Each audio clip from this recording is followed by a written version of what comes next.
Okay, so now that we understand what Qubes is, why it's so secure, and why you might want to use it, if you're ready to take on this challenge and if you have a computer that can support Qubes, then you can follow the instructions that I'm going to show you in this lecture and the next lectures to learn how to install Qubes. Now we have two options. We can first of all install it as a main operating system on the built-in storage of your computer, or we can install it on a USB stick as a live operating system. So for now, we're going to need a USB stick with at least 8 GB of storage. We will also obviously need to download Qubes. We're going to use Etcher, which is the same program that we used to flash Tails. So we're going to use it to flash the Qubes ISO image to the USB stick, and that way we're going to have a bootable USB stick that contains the Qubes ISO image. At this stage, we have two options. We can either just simply connect it to a computer and install Qubes on that computer, on the built-in storage of that computer, just like any other operating system, so we'll be able to use it without even connecting the USB stick. Or you can use another USB stick of minimum size 32 GB, and what we'll do in this case is we will flash a live version of Qubes to the new USB stick, and then we can use this new USB stick to boot into Qubes from any supported computer, regardless of what operating system this computer runs. So we can connect it to a Windows computer or Mac or Linux, and we'll be able to use Qubes on any of these computers. And once we disconnect the USB stick, the computers will be back to normal, running the default operating systems that they used to run.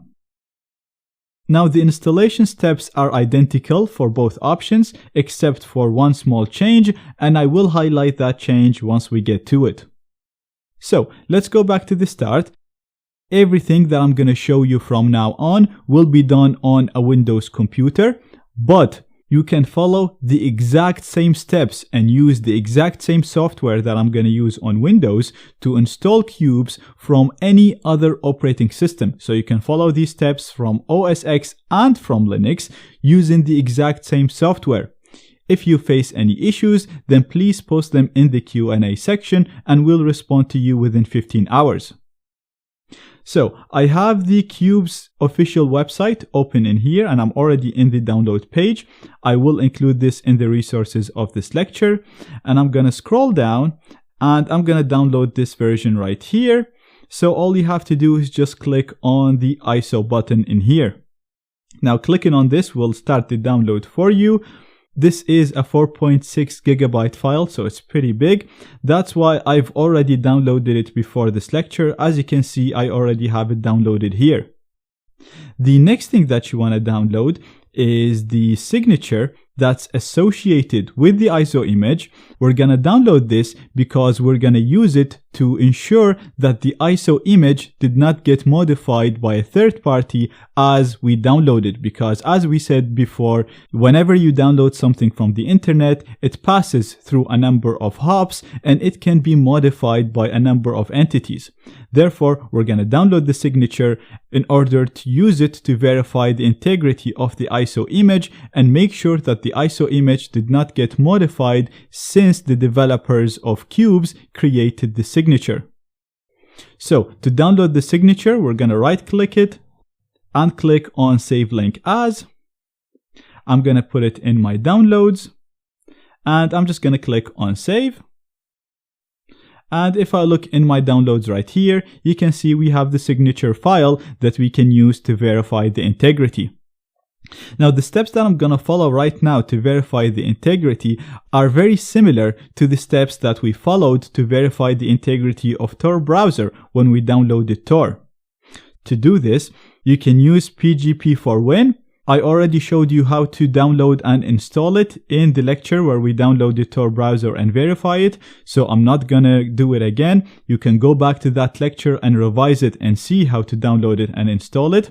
I already have it downloaded and installed, and as you can see, the icon in here shows a lock icon, which means that the software, the PGP software, is already installed on this computer. Now, like I mentioned in that lecture, you can use a graphical user interface to verify the signature in here, but in my experience, the graphical interface is a little bit buggy. Therefore, I'm going to do it using the command prompt. Not only that, but the command prompt commands are identical to the commands that you'd use if you're using OS X or Linux. Therefore, you can follow the next steps on an OS X computer or on a Linux, and they should work exactly the same. Again, if you face any issues, post them in the Q&A and we'll respond to you within 15 hours. So let's go ahead and just make this window a little bit smaller. And I already have my command prompt open in here. If you don't remember how to open it, you just go to Start, type CMD and run it. And in order to verify this file, first of all, we need to download the master key for the Qubes developers. To do that, we can actually just click on the question mark in here beside the verify, and this will actually open a page with detailed instructions on how to verify the Qubes image. But like I said, the steps in here are very similar to what we followed when we verified Tor browser when we downloaded it. So like I said, the first step is to add Qubes master key to the keyring. And to do this, we're going to use this command right here. So I'm literally just going to highlight it all, right click, copy, and right click in here to paste it. We're going to hit enter to download it. You might need to give this a little bit of time to download the key for you, so be a little bit patient with it. And perfect, as you can see now the key is imported. Next, we want to make sure that the key that we downloaded is actually the key for the Qubes developers. To do that, again, this is going to be identical to what we did with Tor browser. So first of all, we're going to copy the key here. So we highlight it, we hit enter to copy it, and then we're going to use GPG, the same command. We're going to say, I want the fingerprint of the key that I just copied. I'm going to hit enter, and we will get the fingerprint of this key. And we're going to scroll down on this page and compare it to the fingerprint that we have on the page itself. As you can see, the two fingerprints are identical. Therefore, we know that the key that we just downloaded is a valid key for the Qubes developers. Next, we need to download the release key, so the key that is used to sign this particular release. And as you can see in the file name in here, it says Qubes R4, so this is the fourth release. So we can go down in here to get the command to download the release key, which is this command right here. So again, we're going to copy all of this and paste it in here. And you'll need to modify the X in here. So as you can see in here, it says X. You'll need to remove this and replace it with the release version. So again, this says Qubes R4. This means it's the fourth release. Therefore, I'm going to type 4 and hit enter to download the key used to sign this particular release. Perfect. As you can see, this key is imported now. So right now, you can literally go ahead and use this file to verify the integrity of the image, but we can go further.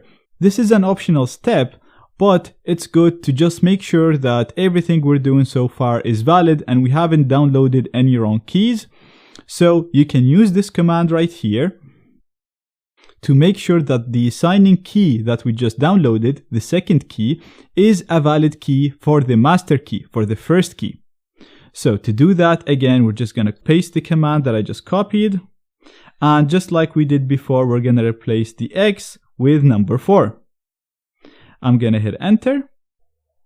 And as you can see in here, this is the signature of the master key. So you can see in here, this is signed with Qubes master signing key. And if we scroll up all the way to the top, you can see that this is the same signature for the master key.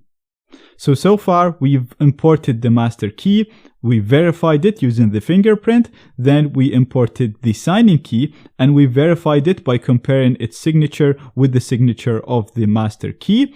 So at this stage, we're sure that the keys that we downloaded are valid keys that belong to the Qubes developers. The last step is to use this signature file that we initially downloaded to verify the integrity of the Qubes image that we will actually use to install Qubes. So as you can see, these two files are stored in my downloads, and right now I'm in users Zaid. So I need to navigate to my downloads directory. We can do that by doing cd downloads. And if I do dir to list all files and directories in the current working directory, you can see first of all I have the Qubes ISO image, and then I have the signature file. So we're going to use the signature file to verify that the image is valid and did not get modified by a third party. And again, the command that I'm going to use is identical to the command that we used when we were verifying the integrity of Tor browser. So we're using gpg --verify, followed by the name of the signature file, which is this file right here. So I can just type Q followed by a tab and it will auto complete for me, and I'll just need to add the .asc. I'm gonna hit enter and give this a little bit of time to check the integrity of this image right here. And perfect, as you can see in here, it's telling us this is a good signature from Qubes OS developers. This means that this file did not get modified since this signature was created by the Qubes developers. Therefore, we can go ahead and install it on our system, knowing that it did not get modified by any other third parties since it was released by the Qubes developers. Now, in the next lecture, I'm going to show you how to flash this to a USB and continue with the installation steps.